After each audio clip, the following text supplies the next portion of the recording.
Olá, turma do bem? Tudo bem com vocês? Sejam bem-vindos à nossa videoaula do módulo 3 sobre a NR18, Condições e Meio Ambiente de Trabalho nas Indústrias da Construção. Na videoaula, nós vamos dar prosseguimento à NR18 a partir do tópico 18.34, Comitês Permanentes sobre Condições e Meio Ambiente de Trabalho nas Indústrias da Construção. Vamos lá, acompanha aí. Quanto aos comitês permanentes sobre condições e meio ambiente de trabalho na indústria da construção, ficam criados o Comitê Permanente Nacional sobre Condições e Meio Ambiente de Trabalho na Indústria da Construção, denominado CPN, e os Comitês Permanentes Regionais sobre Condições e Meio Ambiente de Trabalho na Indústria da Construção, denominados CPR. O CPN será composto de 3 a 5 representantes titulares do governo, dos empregados e dos empregadores.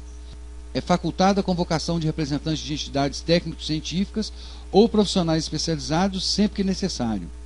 É uma redação dada pela Portaria 63, de 28 de dezembro de 1998.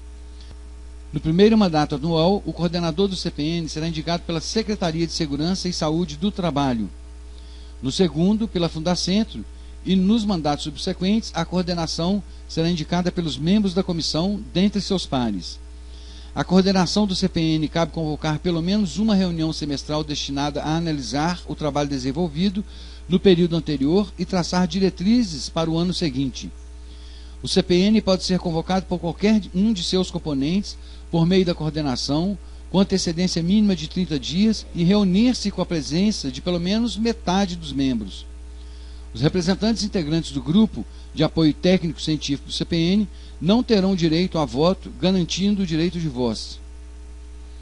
Então, são atribuições dos comitês regionais, as CPRs, estudar e propor medidas para o controle e a melhoria das condições e ambientes de trabalho na indústria da construção, implementar a coleta de dados sobre acidentes de trabalho e doenças ocupacionais na indústria da construção, visando estimular iniciativas de aperfeiçoamento técnico de processos construtivos, de máquinas, equipamentos, ferramentas e procedimentos nas atividades da indústria da construção, participar e propor campanhas de prevenção de acidentes para a indústria da construção, incentivar estudos e debates visando o aperfeiçoamento permanente das normas técnicas, regulamentadoras e de procedimentos na indústria da construção, encaminhar o resultado de suas propostas ao CPN, apreciar propostas que, encaminhadas pelo CPN, sejam oriundas do próprio CPN, negociar cronograma para a gradativa implementação de itens da norma que não impliquem em grave e eminente risco e atender às peculiaridades e dificuldades regionais, desde que sejam aprovadas por consenso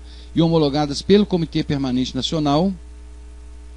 As propostas resultantes de negociações da CPR, conduzidas na forma do disposto na linha 183433, serão encaminhadas à autoridade regional competente do Ministério do Trabalho, que dará garantias ao seu cumprimento por meio de dispositivos legais pertinentes, de acordo com as prerrogativas que lhes são atribuídas pelo subitem 28143 da norma regulamentadora 28.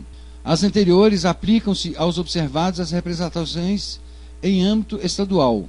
São atribuições da CPN deliberar a respeito das propostas apresentadas pelos CPRs, ouvidos os demais CPR, encaminhar ao Ministério do Trabalho as propostas aprovadas, justificar aos CPRs a não aprovação das propostas apresentadas, elaborar propostas e encaminhar cópia aos CPRs, aprovar os regulamentos técnicos de procedimentos, as RTPs.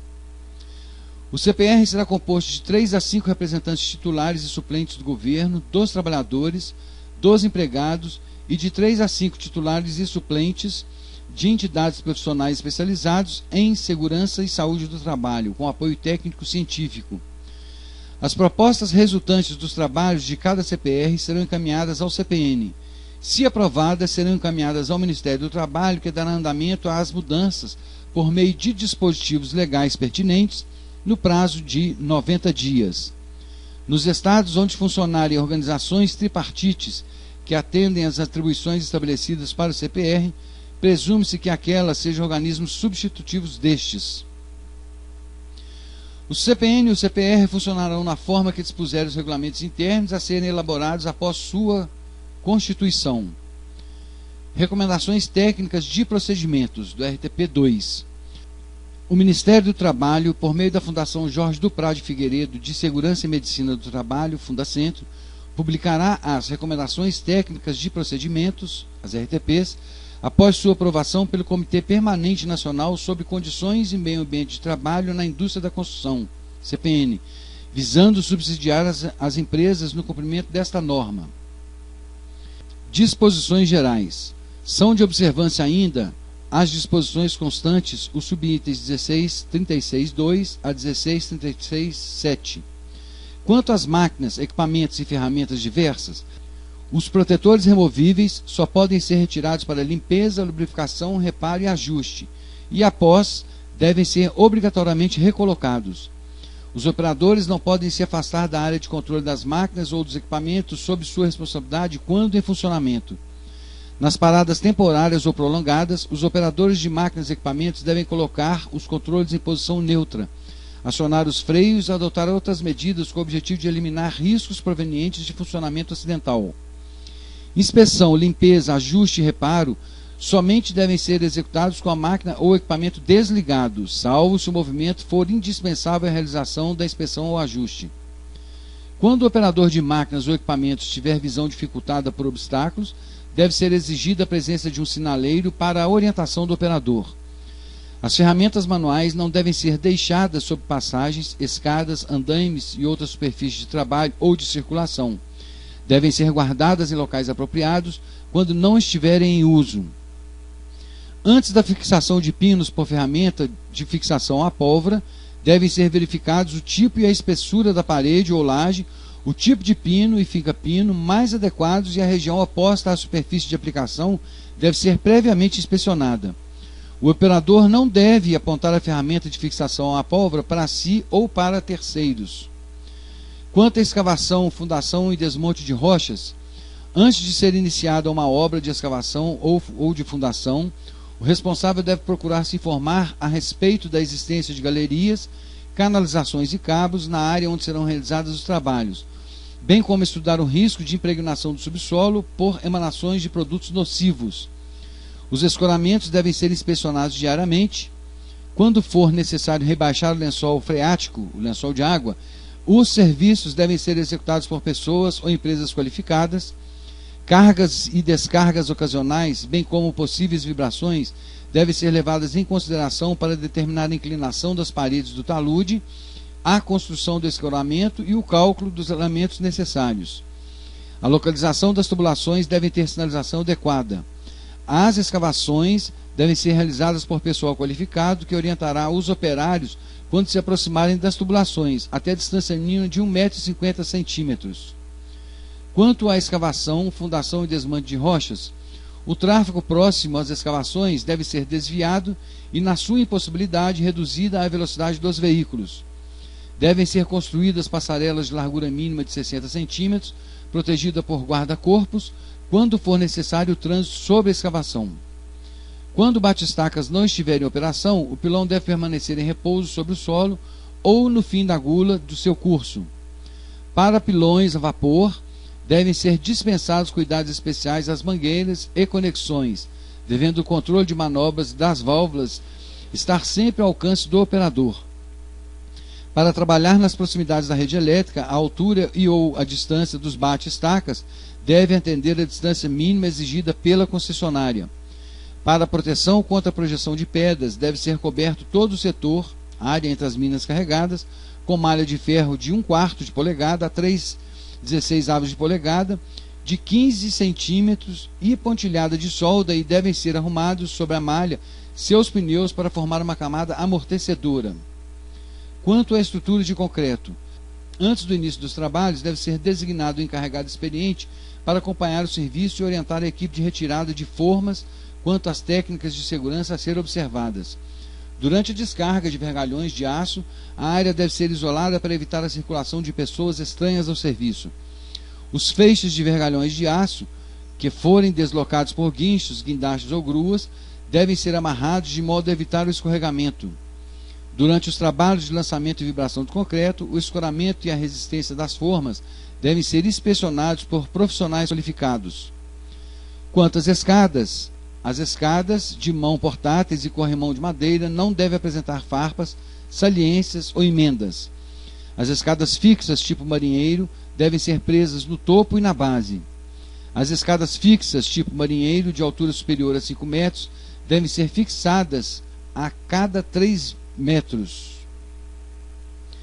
Quanto à movimentação e transporte de materiais e pessoas, o código de sinais recomendado é o seguinte: elevar carga, antebraço na posição vertical e dedo indicador para mover a mão em pequeno círculo horizontal. Abaixar carga, braço estendido na horizontal, palma da mão para baixo e mover a mão para cima e para baixo. Parar, braço estendido, palma da mão para baixo, manter o braço e mão rígidos na posição. Parada de emergência, braço estendido, palma da mão para baixo e mover a mão para a direita e esquerda rapidamente. Suspender a lança, braço estendido, mão fechada, polegar apontado para cima e mover a mão para cima e para baixo. Abaixar a lança, braço estendido, mão fechada, polegar apontado para baixo e erguer a mão para cima e para baixo. Girar a lança, braço estendido, apontar com o indicador no sentido do movimento. Mover devagar, o mesmo que o item 1 ou 2, porém com a mão colocada atrás ou abaixo da mão do sinal. Elevar a lança e abaixar a carga. Usar 3 e 5 com as duas mãos simultaneamente. Abaixar a lança e elevar a carga. Usar 1 e 6 com as duas mãos simultaneamente. Deve haver um código de sinais afixado em local visível para comandar as operações dos equipamentos de guindar.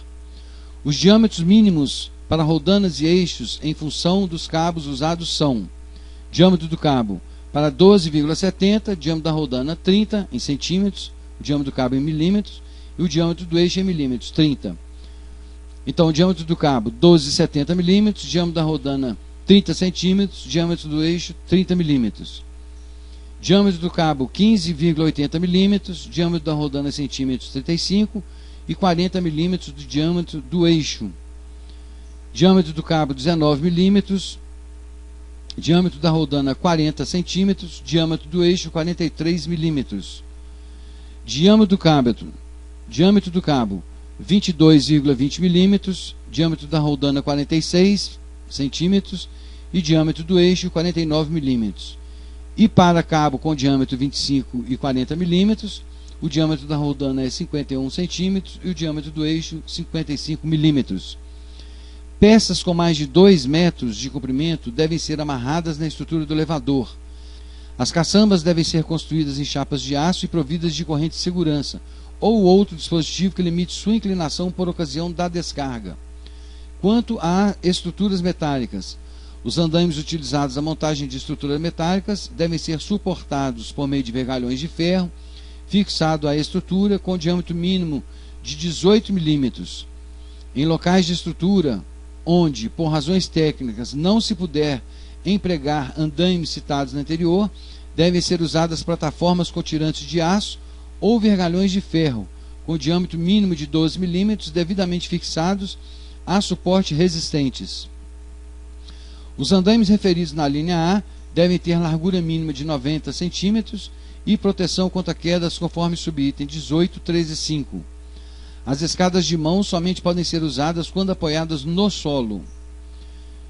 Disposições finais: devem ser colocados em lugar visível para trabalhadores cartazes alusivos à prevenção de acidentes e doenças do trabalho.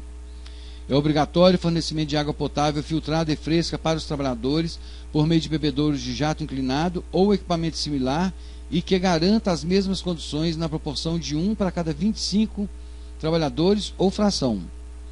O disposto nesse subitem deve ser garantido de forma que, no posto de trabalho ou bebedouro, não haja deslocamento superior a 100 metros no plano horizontal e 15 metros no plano vertical. Na impossibilidade de instalação de bebedouro dentro dos limites referidos no subitem anterior, as empresas devem garantir, nos postos de trabalho, suprimento de água potável filtrada e fresca fornecida em recipientes portáteis, hermeticamente fechados, confeccionados em material apropriado. É proibido o uso de copos coletivos. Em regiões do país ou estações do ano em clima quente, deve ser garantido o fornecimento de água refrigerada. A área do canteiro de obra deve ser dotada de iluminação externa adequada. Nos canteiros de obras, inclusive nas áreas de vivência, deve ser previsto o escoamento de águas pluviais. Nas áreas de vivência dotadas de alojamento, deve ser solicitada à concessionária local a instalação de um telefone comunitário ou público. É obrigatório o fornecimento gratuito pelo empregador de vestimenta de trabalho e sua reposição quando danificada.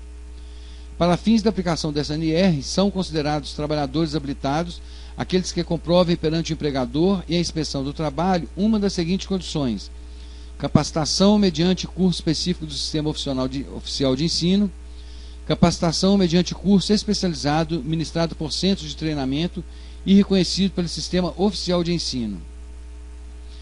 Para fins da aplicação dessa NR, são considerados trabalhadores qualificados aqueles que comprovem perante o empregador e a inspeção do trabalho uma das seguintes condições: capacitação mediante treinamento da empresa, capacitação mediante curso ministrado por instrutores privados ou públicos, desde que conduzido por profissional habilitado, ter experiência comprovada em carteira de trabalho de pelo menos 6 meses da função. Aplicam-se à indústria da construção, nos casos omissos, as disposições constantes das demais normas reguladoras da Portaria 3.214/78 e suas alterações posteriores. São facultadas a apresentação e a execução, após a aprovação da Fundacentro, de soluções alternativas referentes às medidas de proteção coletiva ou outros dispositivos não previstos nessa NR, que propiciem avanço tecnológico e proteção para a segurança, higiene e saúde do trabalhador. As soluções alternativas constituirão de projetos de pesquisa desenvolvidos pela Fundacentro ou em parceria dessa com outras instituições ou empresas interessadas. À Fundacentro cabe estabelecer as normas e os procedimentos necessários ao desenvolvimento e implementação da proposta. A Fundacentro poderá delegar a competência a que se refere este assunto a outros órgãos reconhecidos de ensino e pesquisa.